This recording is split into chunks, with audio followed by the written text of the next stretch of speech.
그 아이는 태어나자마자 부모를 잃었다. 누가 데려갔는지, 어디로 갔는지 아무도 몰랐다. 아이 곁에 남은 것은 낡은 포대 하나와 젖은 천조각 몇 장뿐이었다. 사람들은 그 아이를 이름으로 부르지 않았다. 처음에는 버려진 아기라고 불렀고, 조금 자라 걷기 시작했을 때는 고아라고 불렀다. 그리고 10살이 되기도 전에 사람들은 그를 짐꾼이라고 불렀다. 그 말에는 사람이라는 뜻이 들어있지 않았다. 아이는 늘 시장 입구에 있었다. 돌계단 아래, 사람들 발이 가장 많이 지나다니는 자리. 비가 오면 계단 밑으로 몸을 밀어 넣었고, 눈이 오면 낡은 자루를 덮고 떨었다. 아침이면 강가에서 얼굴을 씻고 손을 문질러 얼어붙은 피를 떼어냈다. 그리고 해가 완전히 뜨기 전에 시장 한가운데로 나갔다. 짐은 언제나 갑자기 생겼다. 쌀자루, 장작, 묶음, 항아리, 비단, 두루마리. 누군가 손짓을 하면 아이는 달려갔다. 이거 옮겨. 그 말이면 충분했다. 얼마를 주는지 묻지 않았고 어디까지 가는지도 묻지 않았다. 묻는 순간 일이 사라질지도 모른다는 걸 아이는 아주 일찍 배웠다. 아이의 어깨에는 늘 멍이 들어 있었다. 끈이 살을 파고들어 피가 배어나온 날도 많았고, 짐을 떨어뜨렸다고 발로 차인 날도 있었다. 어느 날은 쌀자루를 쏟았다는 이유로 막대기로 맞아 등을 펴지 못하고 사흘을 끌고 다녔다. 그래도 아이는 울지 않았다. 울면 더 맞는다는 것도, 울어도 아무도 들어주지 않는다는 것도 이미 알고 있었기 때문이다. 아이에게 가장 무서운 것은 아픔이 아니었다. 아무도 자기를 보지 않는 것이었다. 사람들 사이에 서 있어도, 아이를 스쳐 지나가도 아무도 눈을 마주치지 않았다. 마치 짐 하나가 길가에 놓여 있는 것처럼 아이에게는 집이 없었다. 밤이 되면 다리 밑으로 들어가 몸을 둥글게 말고 잤다. 비가 많이 오는 날이면 강물이 불어 잠자리를 옮겨야 했고, 겨울에는 손이 얼어 아침마다 주먹이 펴지지 않았다. 그래도 아이는 매일 같은 시간에 눈을 떴다. 살아야 했기 때문이다.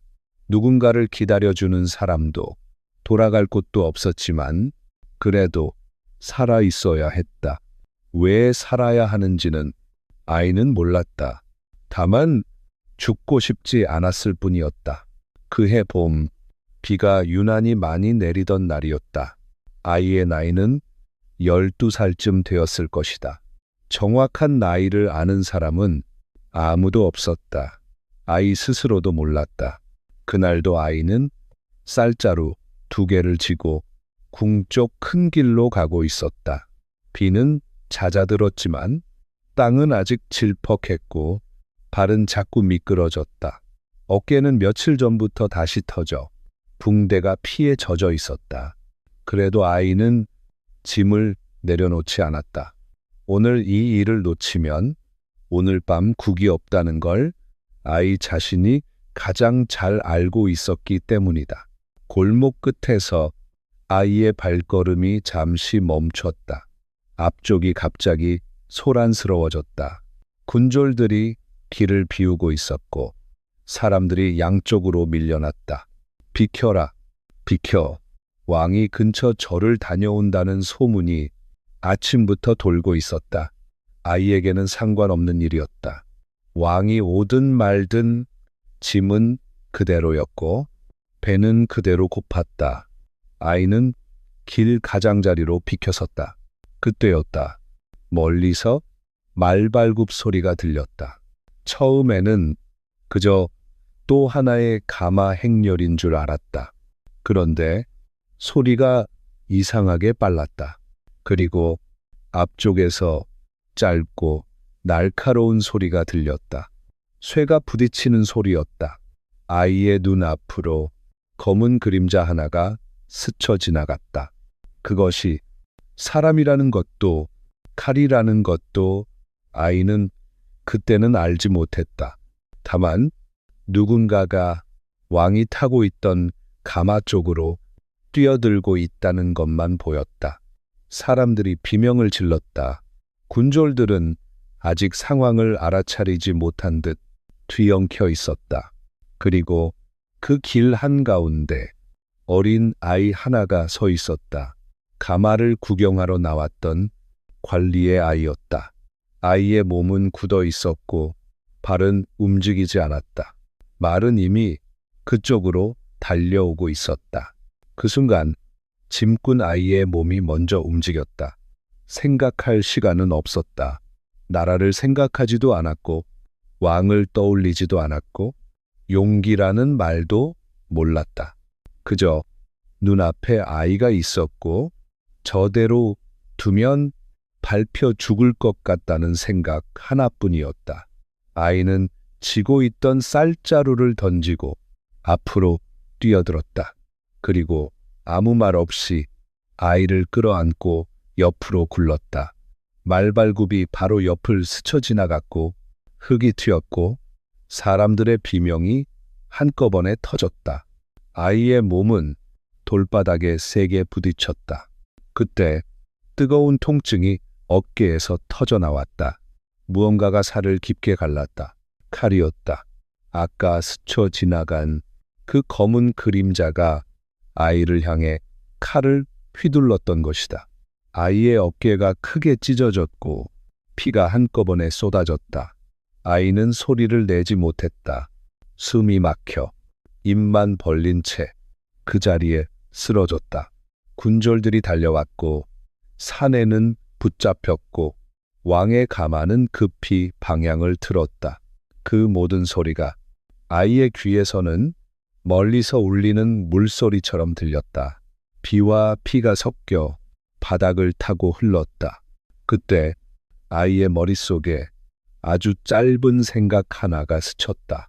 오늘 밤 국을 먹을 수 있을까? 그리고 아이는 그대로 눈을 감았다. 그날 밤 짐꾼 아이는 처음으로 궁 안으로 들어가게 된다. 하지만 그때의 아이는 아직 몰랐다.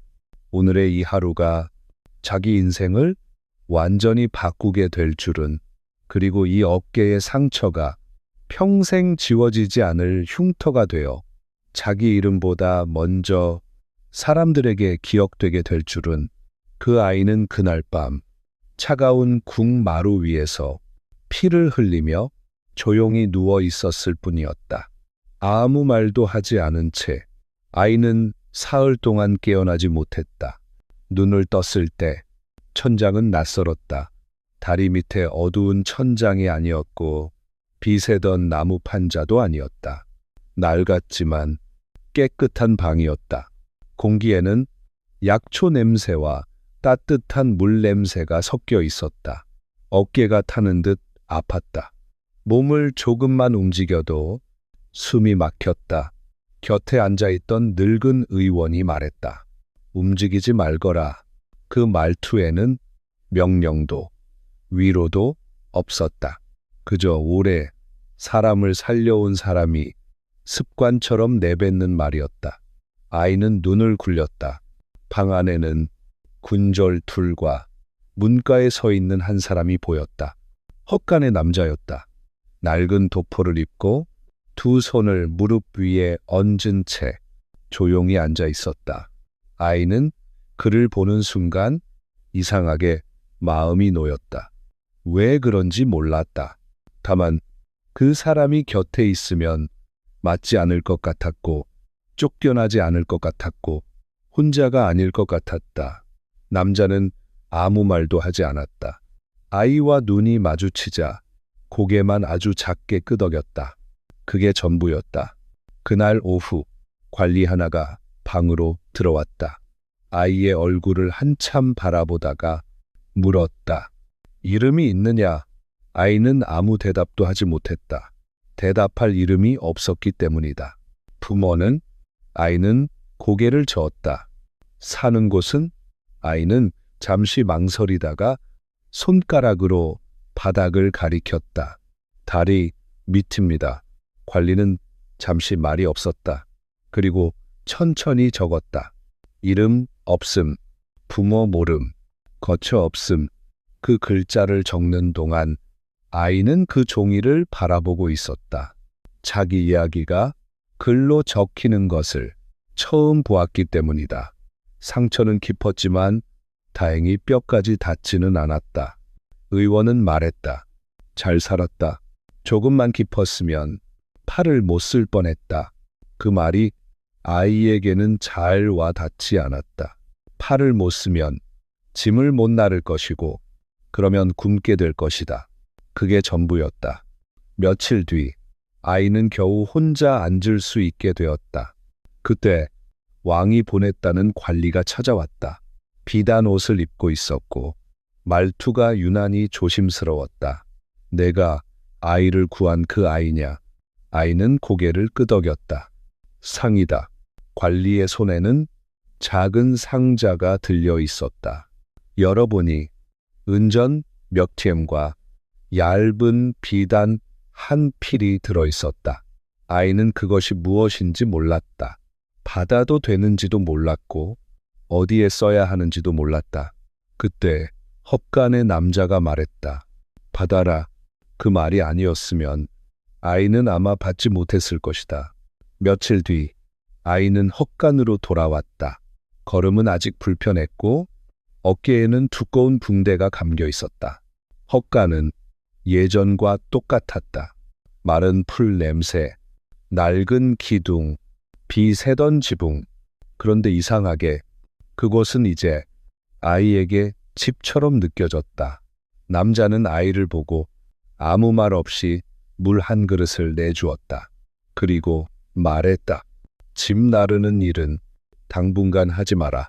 아이는 고개를 끄덕였다. 말은 하지 않았지만 속으로는 무서웠다. 짐을 못 나르면 돈이 없고 돈이 없으면 먹을 것이 없기 때문이다. 그날 저녁 남자는 아이에게 국 한 그릇을 내주었다. 쌀이 많지 않은 국이었고 건더기도 거의 없었다. 그래도 따뜻했다. 아이는 국을 먹다. 몇 번이나 숟가락을 멈췄다. 이 국이 오늘만 있는 것일까? 아니면 내일도 있는 것일까? 자꾸 생각이 났기 때문이다.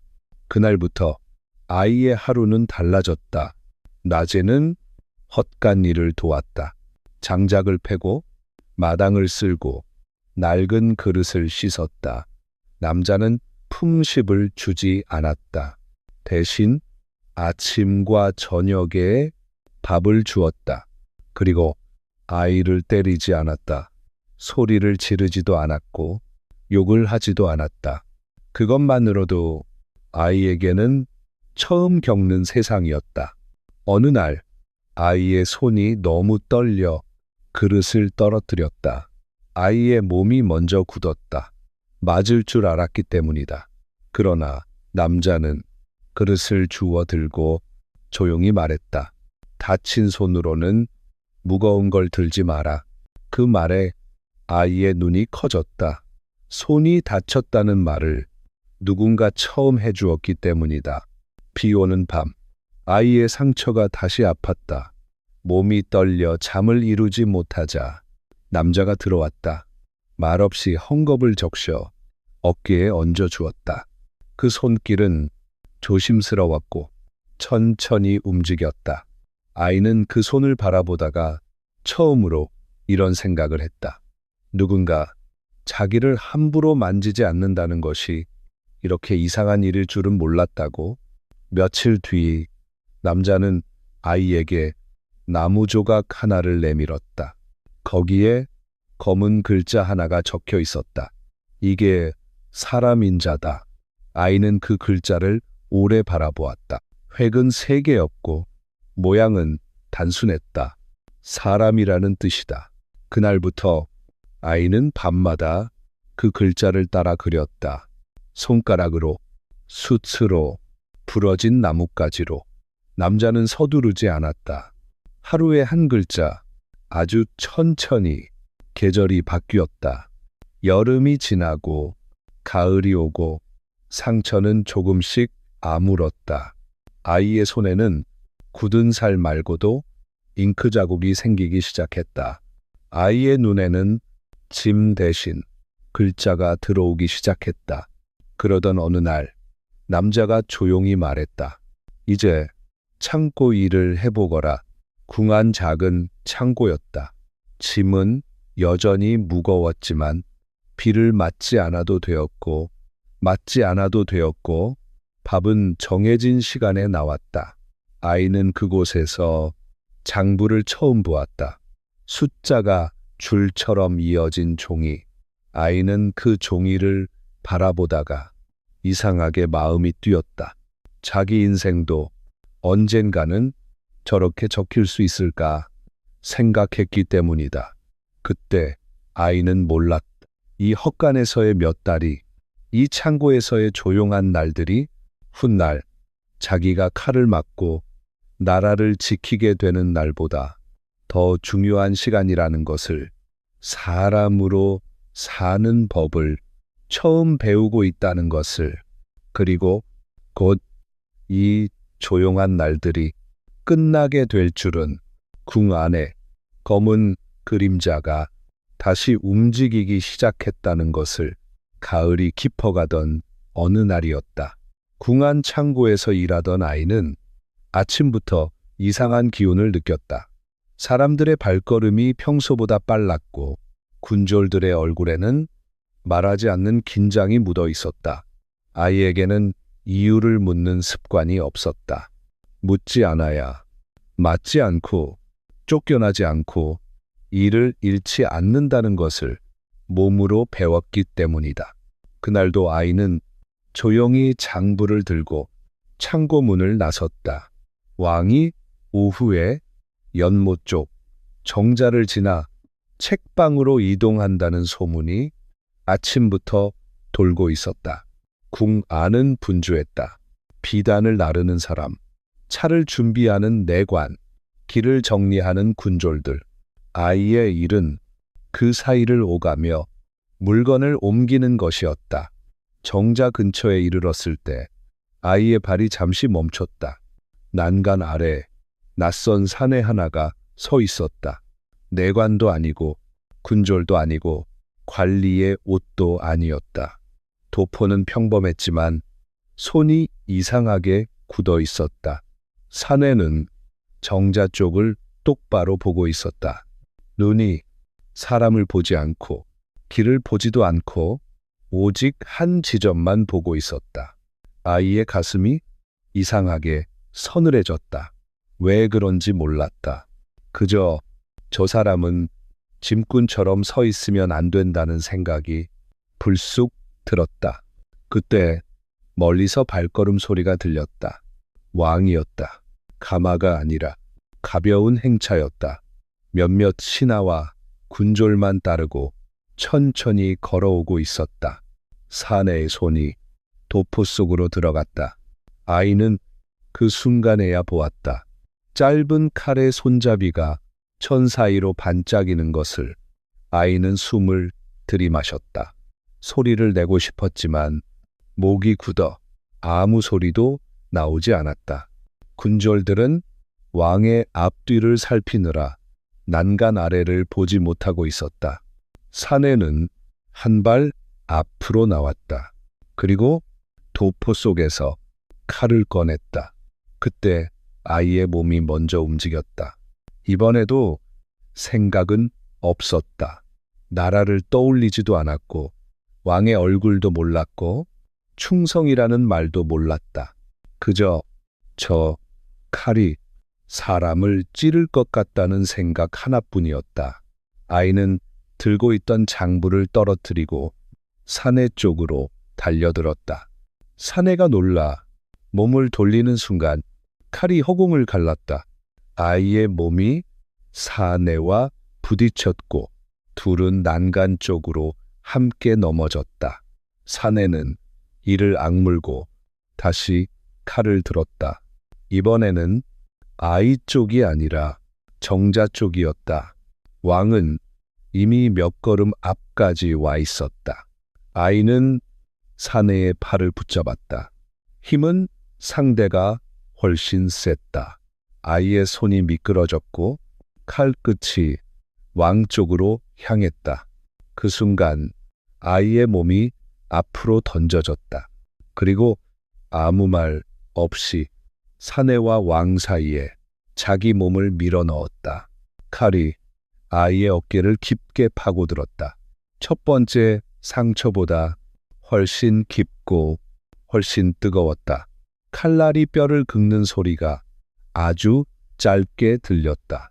아이의 입에서 숨이 터져 나왔다. 그러나 아이는 소리를 내지 않았다. 팔로 사내의 팔을 껴안은 채 끝까지 놓지 않았다. 그 사이 군졸들이 달려왔다. 사내는 그 자리에서 제압되었고 칼은 땅에 떨어졌고 왕은 급히 뒤로 물러섰다. 아이의 몸은 그 자리에 무너졌다. 피가 옷을 적시고 마루 틈으로 흘러내렸다. 아이의 눈앞이 하얘졌다. 이번에도 니까보 니보기. 아이는 생각했다. 오늘 밤 밥을 먹을 수 있을까? 그리고 그대로 의식을 잃었다.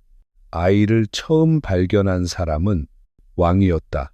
왕은 피투성이가 된 아이를 한참 동안 바라보았다. 아이의 얼굴에는 두려움보다 놀람이 더 많이 남아 있었다. 마치 자기 몸이 왜 여기 있는지 이해하지 못한 얼굴이었다. 왕은 조용히 말했다. 이 아이를 의원에게 데려가라. 그 말은 짧았지만 그날 이후 궁 안에 많은 것이 조금씩 달라지기 시작했다. 아이의 상처는 위험했다. 칼이 깊었고 피를 너무 많이 흘렸다. 의원들은 밤새 불을 밝히고 상처를 꿰맸다. 살을 벌리고 빗물을 빼고 약을 발랐다. 아이는 사흘 동안 열에 시달렸다. 이곳투삼 꿈속에서 다리 밑으로 돌아갔다가 헛간으로 갔다가 다시 궁마루로 돌아왔다. 어깨에서는 불이 나는 것처럼 아팠고 몸은 자꾸 바닥으로 가라앉는 느낌이 들었다. 그 사이 왕은 2번이나 아이의 방 앞까지 왔다 갔다 들어오지는 않았다. 그저 문 앞에 서서 의원에게 물었다. 살 수 있겠느냐? 의원은 고개를 숙였다. 운이 좋으면 나흘째 되던 날 아이의 열이 내려갔다. 눈을 떴을 때 천장은 다시 낯설었다. 헛간도 아니고 창고도 아니고 궁한 작은 방이었다.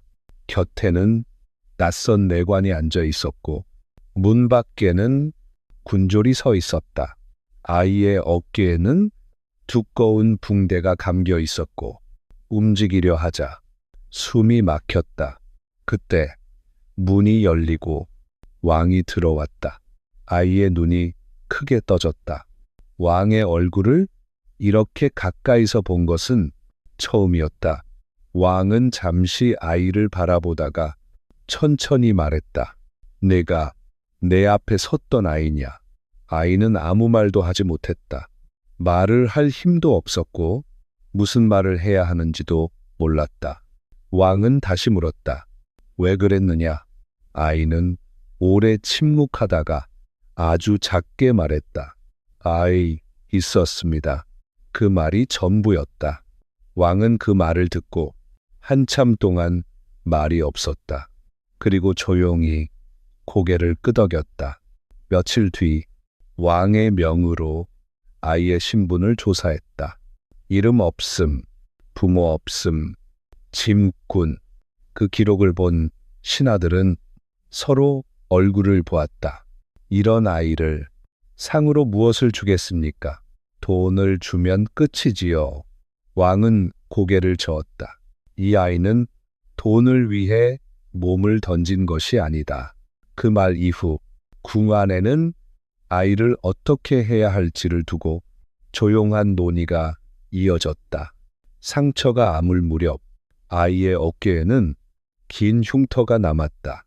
칼이 들어간 자리에서 쇄골 아래까지 굵은 선 하나가 이어졌다. 피부는 울퉁불퉁했고 색은 오래도록 붉었다. 의원은 말했다. 이 흉터는 평생 남을 겁니다. 아이에게는 그 말이 별로 중요하지 않았다. 어깨가 다시 움직일 수 있고 밥을 먹을 수 있고 쫓겨나지 않는 것이 더 중요했다. 그날 저녁 왕이 다시 아이를 불렀다.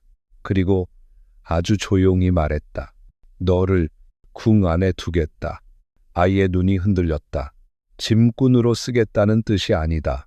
왕은 잠시 말을 고르다가 이렇게 말했다. 글을 배워라. 아이의 숨이 뇌섰다. 글은 사람들이 쓰는 것이었고 자기 같은 아이가 배우는 것이 아니라고 늘 생각해 왔기 때문이다. 그리고 이름을 하나 지어주겠다. 그날 아이는 처음으로 이름을 받았다. 그 이름은 나중에 많은 기록에 남게 되지만 그때의 아이에게는 그저 처음으로 불려보는 소리일 뿐이었다. 그날 밤 아이는 궁 안작은 방에서 천장을 바라보고 누워 있었다. 어깨는 여전히 아팠고 몸은 아직 약했지만 마음은 이상하게 조용했다. 자기 인생이 어디로 가고 있는지 아이는 몰랐다. 다만 오늘 하루는 맞지 않았고 쫓겨나지 않았고 밥을 3번이나 먹었다. 그것만으로도 충분히 이상한 날이었다. 그리고 그 아이는 아직 몰랐다.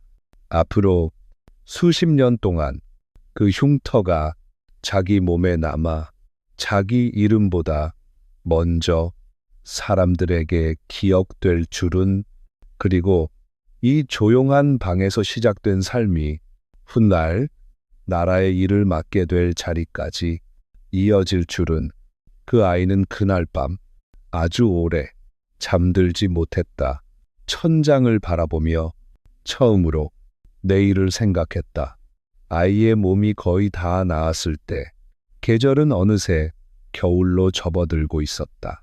궁 안의 뜰에는 얇은 눈이 몇 번 내렸다 녹았고 기와 위에는 밤마다 서리가 내려앉았다. 어느 아침 아이의 방 앞에 낯선 내관 하나가 찾아왔다. 오늘부터 글방으로 가거라. 그 말에는 설명도 없었고 이유도 없었다. 다만 아이의 인생이 조용히 다른 자리로 옮겨졌다는 뜻만 담겨 있었다. 글방은 궁 안 가장 깊은 곳에 있었다. 낮은 책상들이 줄지어 놓여 있었고 비단 옷을 입은 아이들이 가지런히 앉아 있었다. 아이의 옷은 그들보다 훨씬 낡았고 손에는 아직도 짐끈이 파고들던 자국이 남아 있었다. 처음 며칠 동안 아이는 글자를 제대로 보지 못했다.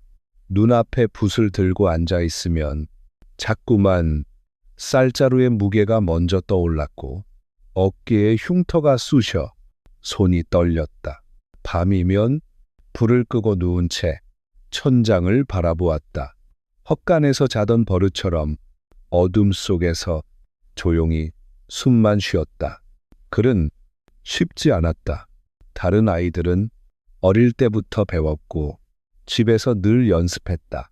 아이는 획 하나를 긋는데도 여러 번 숨을 고르며 천천히 움직였다. 먹이 번지면 말없이 종이를 바꾸었고 글자가 틀어지면 처음부터 다시 썼다. 어느 날 선생이 조용히 물었다. 왜 이렇게 천천히 쓰느냐? 아이는 잠시 생각하다가 아주 낮은 목소리로 말했다. 빨리 쓰면 잊어버릴까 봐서요. 그 말에 선생은 한동안 아무 말도 하지 않았다. 세월은 소리 없이 흘렀다. 12살이던 아이는 16이 되었고 16은 20살이 되었다. 어깨의 흉터는 살이 단단히 굳어 붉은 선 하나로 남았다. 여름이면 땀이 차 아팠고 겨울이면 날씨가 흐린 날마다 쑤셨다. 그러나 아이는 그 흉터를 숨기지 않았다. 도포를 입어도 일부러 가리지 않았고 누군가 흉터를 보아도 설명하지 않았다. 그날을 말로 꺼내는 순간 다시 짐꾼 아이로 돌아갈 것 같았기 때문이다. 아이는 가장 작은 관직부터 시작했다. 곡식을 기록하고 창고를 정리하고 출입 장부를 맞추는 일이었다. 보수는 적었고 이름을 불러주는 사람도 거의 없었다. 그러나 아이는 그 시간이 좋았다. 맞지 않았고 쫓겨나지 않았고 매일 같은 시간에 밥을 먹을 수 있었다. 그리고 사람들이 자기를 사람처럼 불렀다. 그것만으로도 충분했다. 몇 해 뒤 궁 안에 큰 소동이 일어났다. 곡물 창고에서 수천 섬의 쌀이 사라진 일이었다. 관리들은 서로를 의심했고 책임을 미루며 며칠을 허비했다. 그때 아이가 조용히 나섰다. 장부를 다시 펴고 출입 기록을 다시 적고 밤마다 불을 켜놓고 숫자를 맞췄다. 그리고 마침내 한 사람의 이름을 찾아냈다. 그 사람은 오래전 아이를 짐처럼 다루던 관리였다. 조사가 시작되었고 결국 그 관리의 비리가 드러났다. 아이와 그 관리는 조용한 방에서 마주섰다. 관리의 얼굴에는 여전히 웃음이 남아 있었지만 손은 떨리고 있었다. 내가 그때 그 짐꾼이냐? 아이는 고개를 숙였다. 예, 운이 좋았구나. 아이는 잠시 침묵하다가 아주 조용히 말했다. 운이 아니라 사람이 있어서 살았습니다. 그 말이 끝나자 관리는 고개를 돌렸다. 그날 이후 아이는 조금씩 더 중요한 일을 맡게 되었다. 세월이 더 흘렀다. 아이는 30이 되었고 40이 되었고 머리에는 흰머리가 섞이기 시작했다. 그리고 어느 봄날 왕은 아이를 불렀다. 네가 나라 일을 맡아라. 그날 아이의 이름 앞에는 재상이라는 말이 붙었다. 궁 안은 떠들썩했지만 아이는 그날도 혼자 방으로 돌아와 어깨를 씻고 붕대를 갈았다. 흉터는 여전히 아팠다. 재상이 된 뒤에도 아이는 달라지지 않았다. 화려한 옷을 입지 않았고 큰 수레를 타지 않았고 말을 높이지 않았다. 아침이면 마루를 쓸던 하인에게 먼저 인사했고 밤이면 창고 기록을 직접 확인했다. 사람들은 말했다. 재상답지 않다. 그러나 나라의 일은 조용히 잘 돌아갔다. 어느 날 밤 아이는 혼자 궁을 나와 강가로 걸어갔다. 예전에 다리 밑에서 잠들던 자리였다. 이제 그곳에는 새 다리가 놓여 있었고 등불이 켜져 있었다. 아이는 난간에 서서 오래 강물을 바라보았다. 그리고 도포를 벗고 어깨를 드러냈다. 달빛 아래 긴 흉터가 또렷이 보였다. 아이는 손으로 그 흉터를 천천히 눌렀다. 그날의 피, 그날의 차가운 마루, 그날의 숨소리가 아직도 몸에 남아 있었다. 몇 해 뒤 아이는 조용히 재상 자리에서 물러났다. 병 때문도 아니었고 실수 때문도 아니었다. 그저 이제 충분하다고 느꼈기 때문이다. 왕은 붙잡았지만 아이는 고개를 저었다. 이제 짐을 내려놓고 싶습니다. 그는 궁 근처 작은 집에서 살기 시작했다. 아침이면 마당을 쓸고 그릇을 씻고 밥을 지었다. 가끔 시장에 나가 짐꾼 아이들을 보았다. 그럴 때마다 아무 말 없이 밥 한 그릇 값을 내주었다. 이름도 묻지 않았고 과거도 묻지 않았다. 그저 밥만 주었다. 어느 겨울 저녁 그는 혼자 불 앞에 앉아 있었다. 어깨는 여전히 쑤셨고 손은 조금 떨렸다. 그는 조용히 생각했다. 자기는 나라를 구한 사람이 아니라 그저 눈앞의 아이 하나를 외면하지 않은 사람일 뿐이었다고. 그리고 그날의 그 선택 하나가 자기 인생을 천천히 여기까지 데려왔다는 것을. 그날 아무도 그를 영웅이라 부르지 않았다. 아무도 그의 흉터를 자랑하지 않았다. 다만 사람으로 대했다. 그것으로 충분했다.